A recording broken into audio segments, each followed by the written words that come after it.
Olá, meu aluno, olá, minha aluna, de volta para falar com vocês sobre o direito real de servidão, parte 2 da nossa análise. Lembrando que a servidão é o direito real que envolve dois imóveis, o chamado prédio dominante e o chamado prédio serviente, e nessa relação o prédio serviente oferece um benefício, um proveito, uma vantagem para o prédio dominante.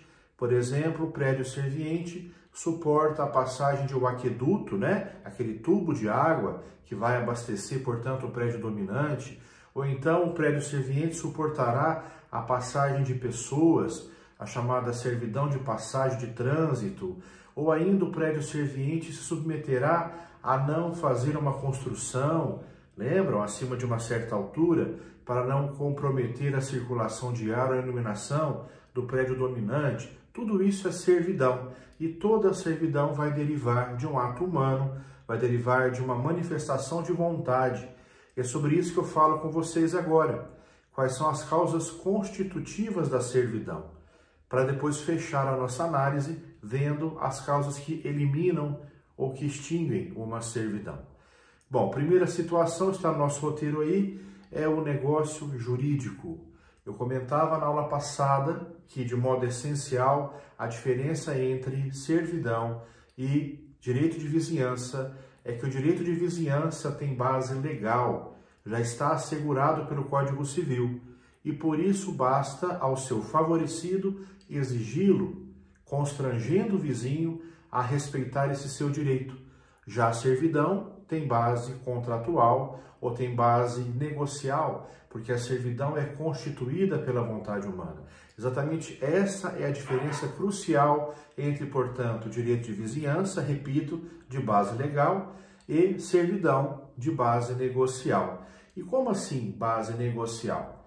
Bom, a primeira hipótese de criação de uma servidão está relacionada exatamente a esse ato de autonomia da vontade chamado negócio jurídico.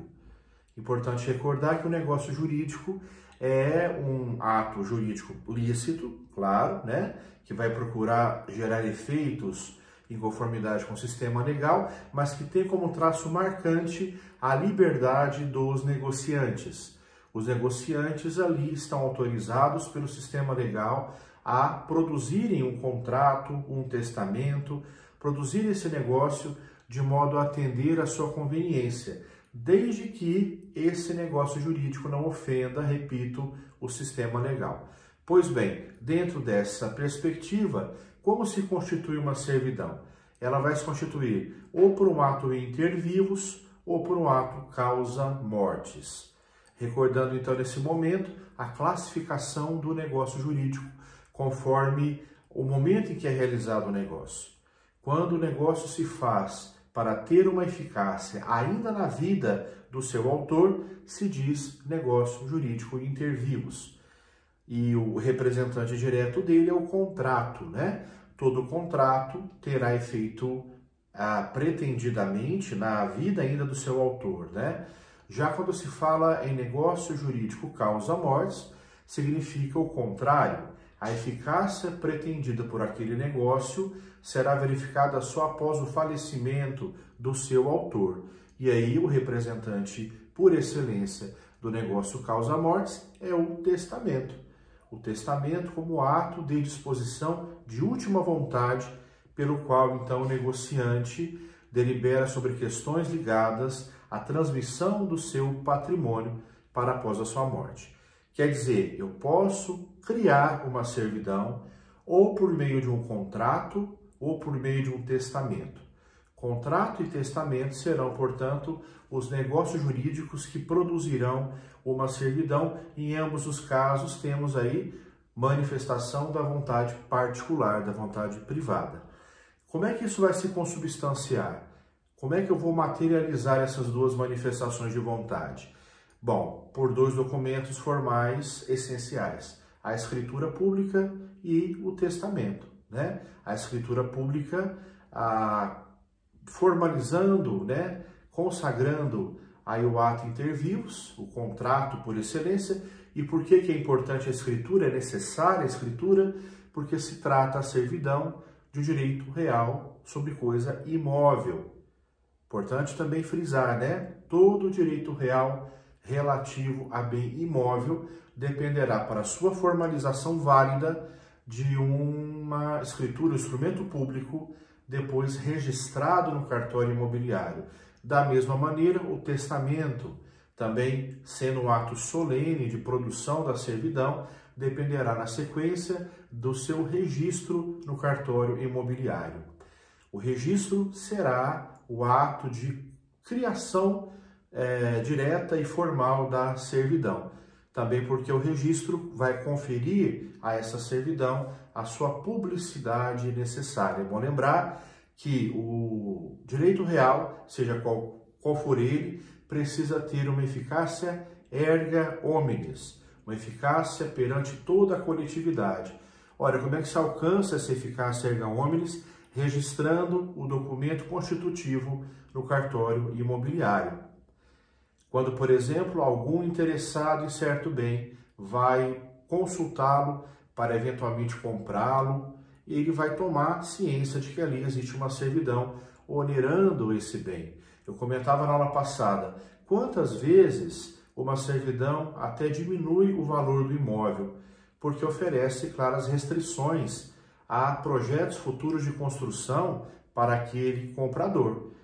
Eu dizia na aula passada, eu vou descobrir que o terreno que eu pretendo comprar e no qual eu pretendia fazer aí uma obra grande, usando até o subsolo, por ali passa um aqueduto, ele recebe no seu subsolo tubulações que acabam atrapalhando esse meu projeto. Então, ou eu vou mudar de ideia, né, e aí procurar um outro terreno, ou vou oferecer um valor menor para o seu vendedor, justificando exatamente que há uma limitação de uso daquele terreno. Então, naturalmente que a servidão, representando um ônus, representando uma restrição de uso daquele imóvel, acaba também trazendo perda financeira, perda de valor econômico para o bem serviente, aquele que recebe, portanto, a servidão, tá? Então fica aí registrado, o negócio jurídico está representado pelo ato inter vivos, formalizado na escritura pública, e pelo ato causa mortis, formalizado no testamento. Ambos negócios a serem registrados no cartório imobiliário para se obter a sua eficácia erga omnes e a constituição válida do direito real sobre coisa imóvel. Próximo item do nosso roteiro aí, veja só, sentença proferida em ação de divisão. Imagine você que um grande terreno tenha sido atribuído a duas ou mais pessoas numa herança, ou numa compra que foi feita de modo coletivo. E para que haja uma relação harmoniosa, pacífica entre os vários titulares, eles resolvem demarcar a sua parte. Eles resolvem delimitar qual será a porção ou o lote que caberá a cada um deles. Isso nem sempre é fácil e nem sempre é obtido de modo consensual. Pelo contrário, a experiência mostra que nessas situações é muito comum o conflito, o desentendimento e a necessidade de uma intervenção externa para resolver o problema. Essa intervenção acaba acontecendo pelo Poder Judiciário, provocado por uma ação de demarcação, na qual haverá exatamente a individualização de cada porção, de cada terreno. E nesse caso, eles vão fracionar, portanto, esse terreno em vários lotes. Bom, e o que isso tem a ver com a servidão? Tem a ver que, dependendo da divisão que se faça, algum ou outro terreno talvez fique desprivilegiado, desprestigiado, fique um pouco mais afastado, não tenha uma autonomia de funcionamento, acabe precisando recorrer a um benefício de outro terreno, ou seja, precisando de uma servidão que será naturalmente lançada sobre algum terreno vizinho, algum terreno de seus irmãos, daqueles outros parentes que estão dividindo aquele grande pedaço de terra. Como é que isso vai acontecer? O juiz, então, acatando, acolhendo essa ação de demarcação, vai estabelecer as porções necessárias. E aí, como eu dizia, pode ser que o meu terreno precise do seu terreno para ser favorecido pelo abastecimento de água, esgoto, iluminação, telefonia, e eu então necessitarei de uma servidão. O próprio juiz fará esse trabalho, claro, ele estando ali já demarcando a terra, delimitando o que será de cada titular, já vai verificar com muito mais propriedade o que é importante fazer. E aí ele pode, já nessa definição, estabelecer, portanto, a servidão ou as servidões que se fizerem necessárias. Mas aí nós tocamos numa questão, a questão da indenização, né? Porque de todo modo, vejamos, haverá um ônus para aquele prédio serviente. Imagina que de 5 herdeiros, coitado, né? Um deles é um premiado em receber a servidão, em suportar o benefício prestado a outro titular. Diz o Código Civil, nesse caso, como haverá aqui um ônus, né? Um prejuízo que vai ser suportado por esse proprietário, ele tem que ser compensado desse prejuízo pelos outros titulares. Como assim? Olha, eu estou lá recebendo o terreno, bem o terreno que terá a passagem de pessoas. Claro, vou perder valor de terreno, ele vai perder valor econômico, será um terreno mais, digamos, onerado e sobrecarregado com uma servidão. Então, diz o Código Civil, deve-se lançar no orçamento geral dos condôminos, daqueles que vão dividir esse terreno, lançar o prejuízo experimentado por aquele titular. Isso quer dizer o quê? A desvalorização do terreno. Vamos imaginar que todos recebam porções iguais, portanto, todos tenham valores equivalentes de terreno. Aquele, coitado, que recebeu a servidão, fatalmente receberá um terreno menos valioso, que vai ter que suportar a realização desse benefício, desse ônus. Então, do ponto de vista econômico, ele é o menos privilegiado, ou nada privilegiado. A partir daí, a lei autoriza que se faça uma compensação financeira dele. Ele vai receber um valor, por exemplo, dos outros titulares, por ter que suportar aqui a servidão que outros não vão suportar. Isso é, então, uma responsabilidade orçamentária geral dos titulares desse grande terreno que foi compartimentado, fracionado em porções menores. Seguindo aí com você, uso capião. Olha que interessante. Nós sempre ouvimos falar em uso capião da propriedade de um móvel ou de um imóvel, correto? A uso capião nos dá a ideia de aquisição da propriedade pelo decurso do tempo associado a uma posse irregular. Por isso a uso capião é chamada de prescrição aquisitiva, porque nessa prescrição aquisitiva verifica-se uma posse duradoura, contínua, não contestada, que com o passar do tempo atribui ao possuidor, chamado usucapiente, a propriedade daquele bem. É bom recordar que na usucapião o fundamento é a função social do bem. Como assim? O bem não deve estar servindo apenas a seu dono. Pelo contrário, hoje a propriedade é considerada um direito limitado. Claro, ainda um direito fundamental, um direito consagrado como constitucional, tem base constitucional, mas não há mais a ideia de um direito absoluto, irrestrito, que permita ao titular fazer o que bem entende. Pelo contrário, né? Propriedade exercida hoje nos limites da sua função social, ou seja, ela deve também atender à coletividade, trazer um benefício para as pessoas, não apenas para o seu titular. Esse é o fundamento principal que leva uma posse duradoura de um bem abandonado a dar a propriedade ao possuidor desse bem abandonado. Possuidor que está cumprindo a função social, abandonada, deixada de maneira aí, negligente, de maneira omissa, indiferente pelo proprietário. Isso tudo para lembrar, pessoal, com vocês, da usucapião que leva a ter a propriedade de um bem. Agora não. Agora essa usucapião que se refere à lei, ela permite adquirir uma servidão. Olha que curioso, eu não estou tomando para mim a propriedade de um pedaço de um terreno, por exemplo, mas sim obtendo judicialmente o direito a transitar naquele terreno, a usar um pedaço para tubulação, portanto, a estabelecer ali um benefício para o meu terreno, ou seja, uma servidão.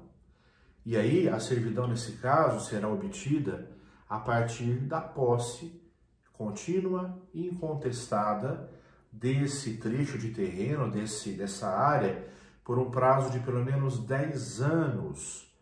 10 anos, o prazo mínimo dessa usucapião da servidão.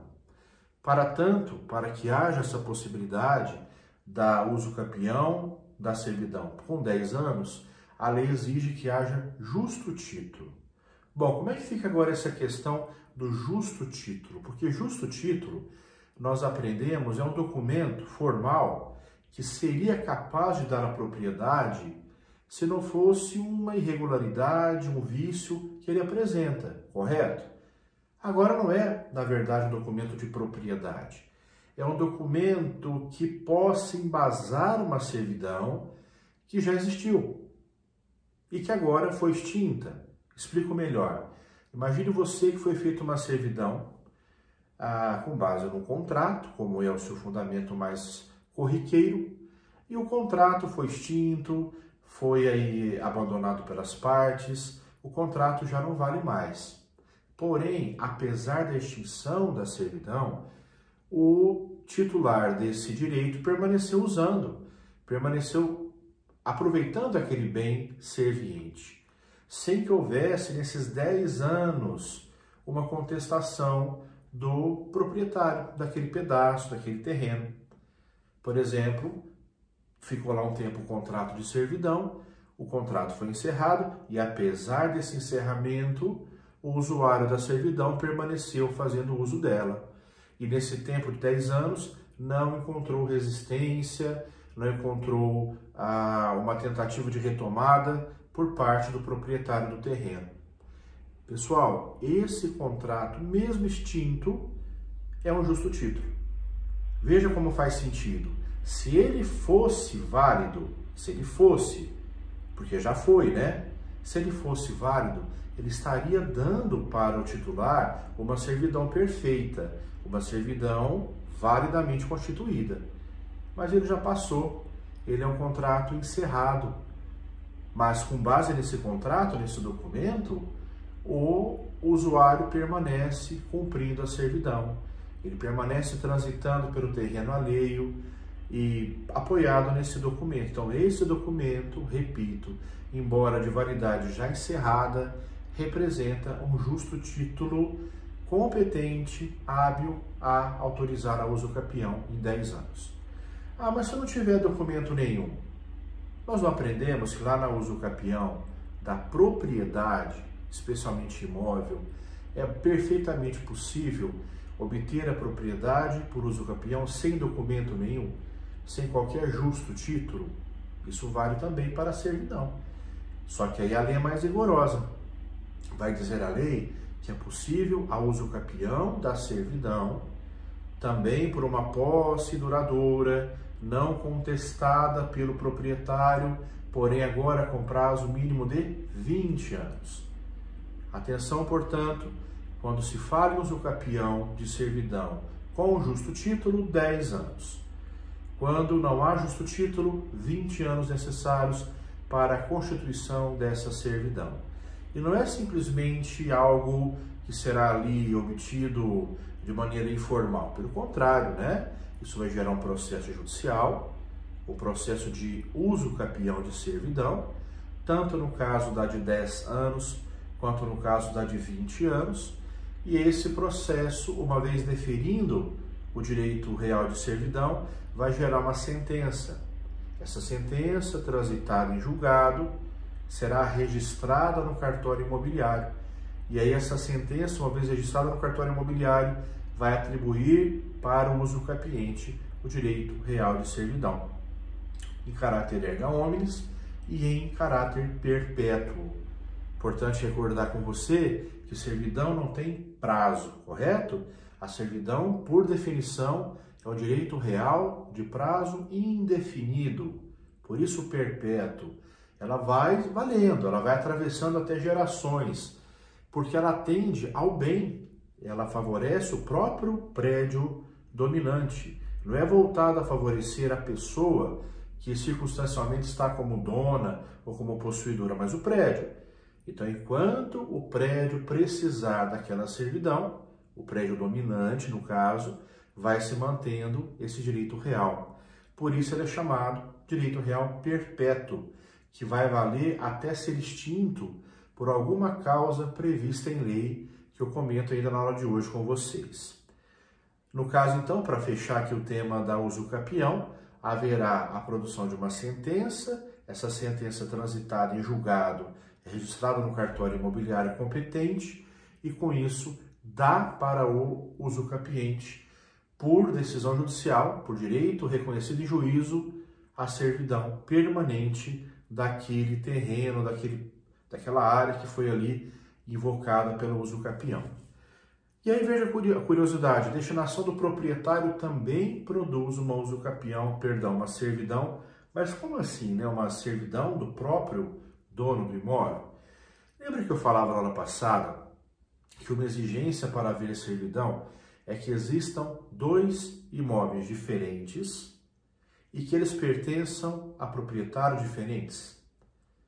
Lembrava com você, olha, quando houver um tipo de benefício gerado por um terreno a outro, mas quando ambos são do mesmo titular, não se fala em servidão, se fala em serventia. E a serventia não tem a regulamentação própria da servidão. Bom, agora ela pode virar uma servidão. De que maneira? Imagine você que eu tenha dois terrenos e um deles está instalado ali um aqueduto que favorece o meu terreno mais ao fundo e tudo bem. De repente eu decido vender o terreno da frente, terreno que está onerado com a servidão. Primeira coisa, é bom lembrar, a servidão estará registrada no cartório imobiliário, portanto essa condição será conhecida pelo comprador, uma vez que na matrícula do imóvel constará a servidão, então ele vai comprar sabendo que tem ali um ônus a respeitar. Nesse momento em que acontece a aquisição desse terreno onerado pela serventia, né? Aí é uma serventia, a serventia vira servidão.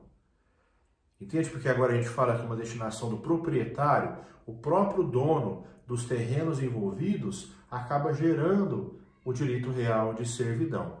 Agora é importante dizer que além desse registro lá no cartório imobiliário, para haver a conversão da serventia em servidão, a serventia deve estar manifestada por alguma obra exterior, ou deve estar revelada por algum documento, por algum indício, por algum indicativo de que ali, de fato, há essa serventia, né? Isso para que se tenha, segundo os autores, uma lealdade com o comprador.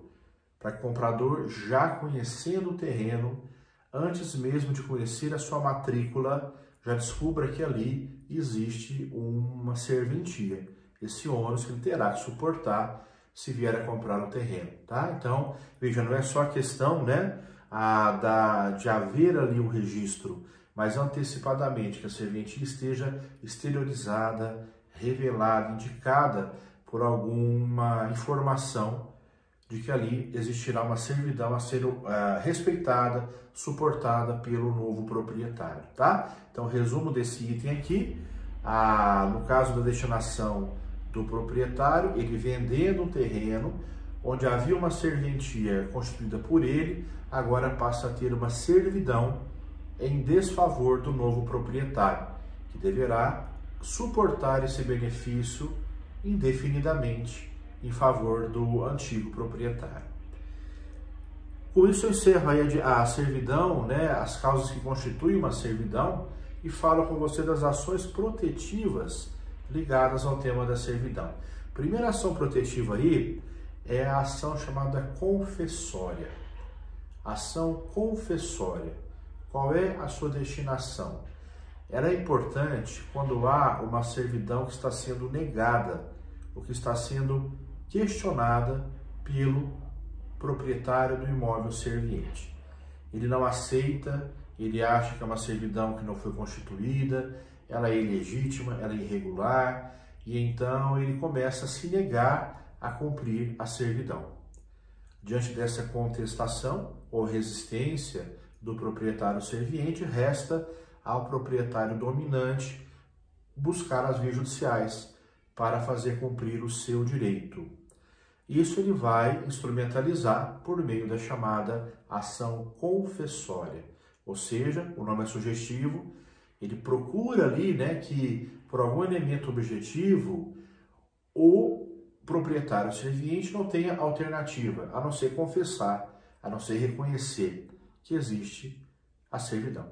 Ou seja, é a ação que busca o reconhecimento judicial, se houver uma resistência do proprietário serviente, o reconhecimento judicial de uma servidão que está sendo, portanto, contestada, negada ou mais, viu?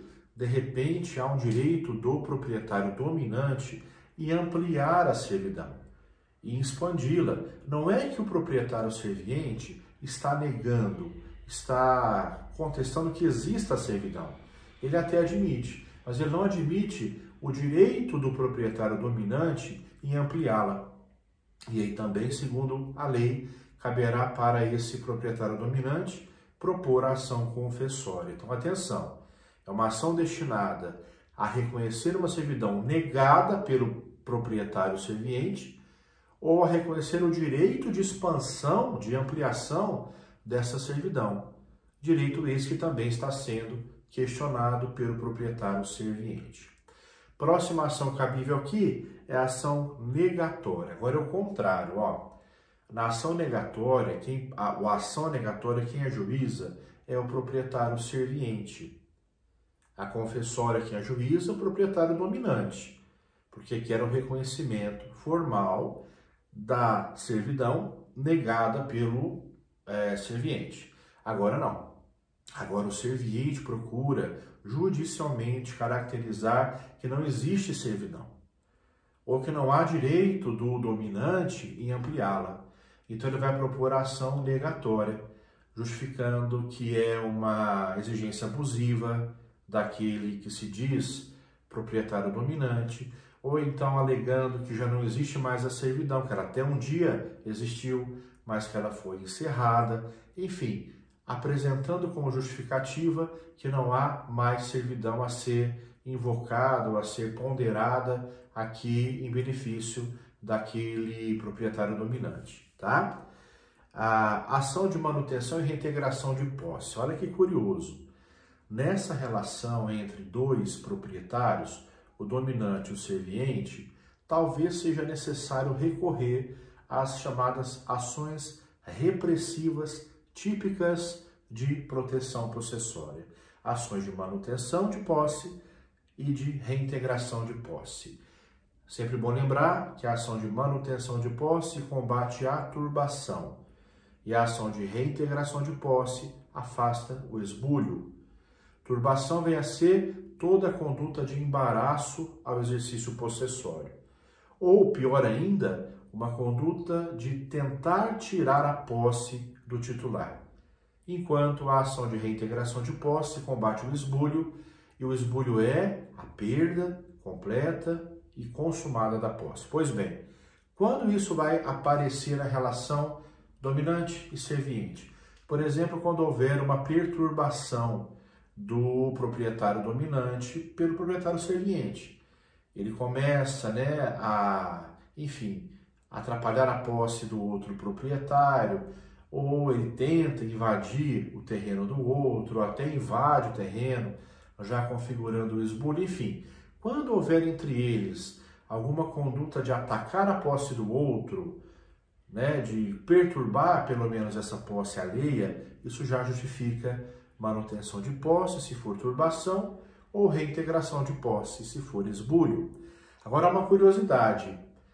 Também aqui cabe a ação de reintegração ou manutenção quando o proprietário serviente, olha só, não deixa o proprietário dominante fazer obras necessárias à conservação da servidão.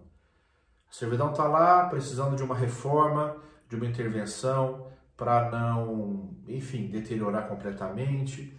E aí o proprietário dominante, que tem que fazer isso, né, porque ele é o atendido pela servidão, ele tem direito legal, olha só, de ingressar no terreno do proprietário serviente e fazer a obra necessária. Não só para cumprir aí, né, o seu papel de mantenedor daquela obra, mas também para preservar o próprio bem alheio, né, já que pode haver uma deterioração comprometendo o terreno. Enfim, é direito do dominante ingressar e reformar e conservar a servidão. Quando o proprietário serviente se opõe a isso, e então impede que aconteça essa intervenção, o proprietário dominante poderá entrar com a ação de manutenção ou reintegração de posse. Veja, porque a posse, olha só, a posse da servidão não é do serviente, a posse é do dominante. Não se discute aqui propriedade, tudo bem, o terreno que suporta a servidão é da propriedade daquele titular, mas a posse daquele benefício gerado ao dominante, essa posse é do dominante. Por isso, quando ele é atrapalhado, quando ele é restringido no exercício dessa servidão de modo pleno ou parcial, ele pode invocar a ação de reintegração, se for esbulho, ou manutenção de posse, se for turbação. Por fim, a última medida cabível aí nessas ações protetivas é a ação de usucapião, já comentada no item anterior, possibilitando então que o usucapiente obtenha, não a propriedade, mas o uso como servidão daquele benefício já constituído por um contrato, né, que já terminou, por exemplo, e aí a partir do uso contínuo daquele benefício, daquele favor ao seu imóvel, ele pode, com 10 anos, exigir a usucapião, se tiver justo título, ou 20 anos também obter esse direito de servidão, se não tiver justo título. E para encerrar agora com vocês, a extinção da servidão. Veja só, a servidão é constituída como, via de regra, por um contrato inter vivos ou por um testamento como auto causa mortis. Como é que se desconstitui, como é que se encerra uma servidão?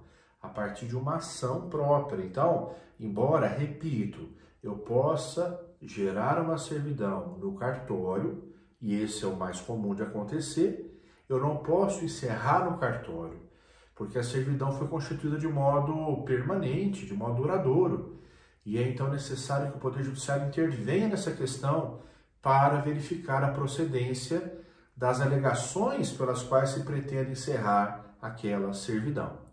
O primeiro caso de extinção aí é a renúncia do interessado. Por exemplo, eu sou o proprietário dominante, não me interessa mais a servidão e eu quero declaradamente abrir mão dela.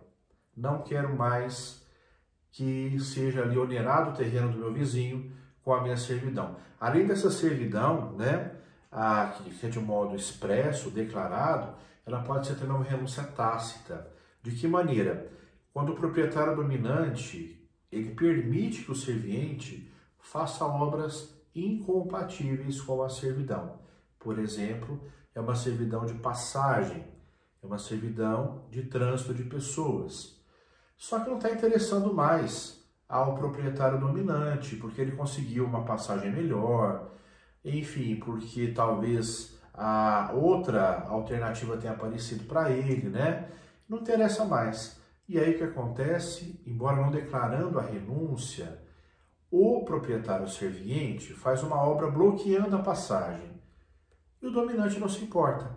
Ele não se incomoda e não se opõe àquela obra que fatalmente vai fazer desaparecer a servidão de passagem. Diante dessa omissão do proprietário dominante, dessa sua não resistência, configura-se a renúncia tácita à servidão de passagem. Então veja só, renúncia expressa, quando por documento ele declara, ou mesmo abertamente no processo, né, mas ele verbaliza que não quer mais a servidão.